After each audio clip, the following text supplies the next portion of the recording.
Alright, today let's talk about one of the best anime you will ever find. There are good anime, there are great anime, and then there's Code Geass, which sits at the pinnacle of storytelling like a king on a golden throne.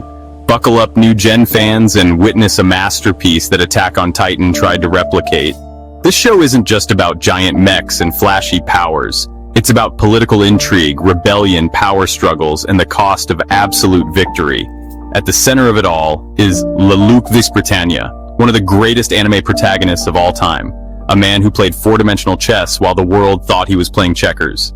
So let's break this masterpiece down. Its world, its characters, its themes, and why Lelouch is one of the most legendary minds in anime history.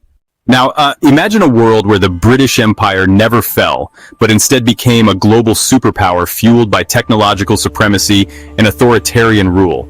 That's Britannia, a ruthless empire that sees anyone who isn't Britannian as inferior. Japan? Yeah, that doesn't exist anymore. It's now called Area 11, stripped of its name, culture, and independence. 11s, Japanese people, treated like dirt by their conquerors, forced to live in slums while Britannians enjoy luxury. The world powers? The planet is split into three factions. The Holy Britannian Empire, ruthless capitalists and warmongers, the Chinese Federation, a decaying superpower with internal corruption, and the EU, Euro Universe, a democracy struggling against Britannia's military power. Britannia rules through strength. You either fall in line or they send their nightmare frames, advanced combat mechs, to wipe you out. It's a world where the strong dominate and the weak suffer. But Lelouch? He said, forget that, I'm taking over. Now let's talk about the characters. Firstly, our protagonist, Lelouch vs. Britannia, the exiled prince, the mastermind, the legend. Lelouch is a prince, a revolutionary, and an absolute tactical genius. But he's not just smart, he's a flawed, emotional, and deeply human character. His motivations? Revenge against Britannia for ruining the life his sister Nunnally and himself, and to create a world where his sister Nunnally can live in peace. Burning the entire system to the ground and rebuilding it under his rule. But here's the beauty of Lelouch. He's not some overpowered hero who wins because of power.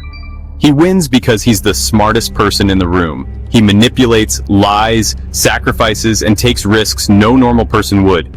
His greatest weapon? The Geass. An ability that lets him give absolute commands to anyone as long as he makes eye contact. Sounds broken, right? Well, it has limits. He can only use it once per person. If he gives a bad order, it's permanent. It doesn't work on people with protective helmets, which becomes a major problem. So instead of spamming Geass, Lelouch relies on strategy, deception, and psychological warfare to wage a war against an empire that outguns him 1,000 to 1. Next up is Suzaku Kururugi, the loyal soldier and Lelouch's opposite.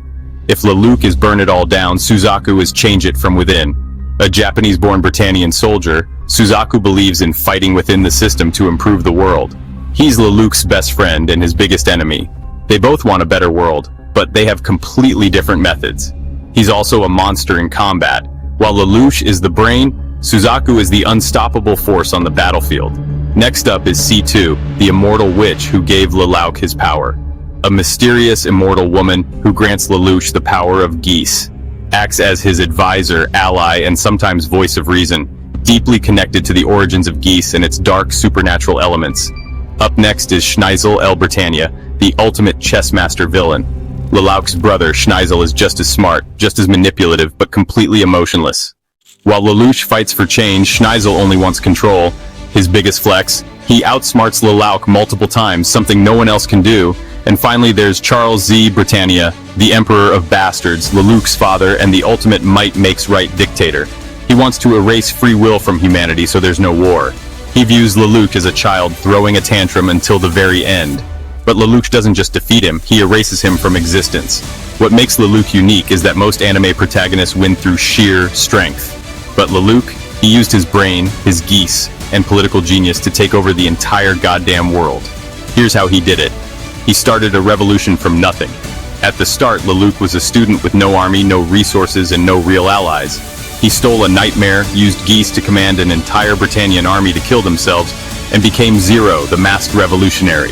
He created the Black Knights. He built an entire army of outcasts and terrorists and turned them into a real military force. Used propaganda and theatrics to win the public's support. He outsmarted and overthrew his enemies. Britannian generals played like chess pieces. Schneisel, the smartest villain, Lelouch forced him into checkmate. The Emperor? Lelouch deleted his entire existence. Here's what makes Lelouch a legend. He didn't just defeat Britannia, he became its emperor. Then he staged his own assassination, the Zero Requiem, to create world peace. The entire world hated him, but after his death, peace was secured because everyone believed the tyrant was gone. Does it sound familiar? You are right, because Attack on Titan tried to replicate Code Geass but failed in the end.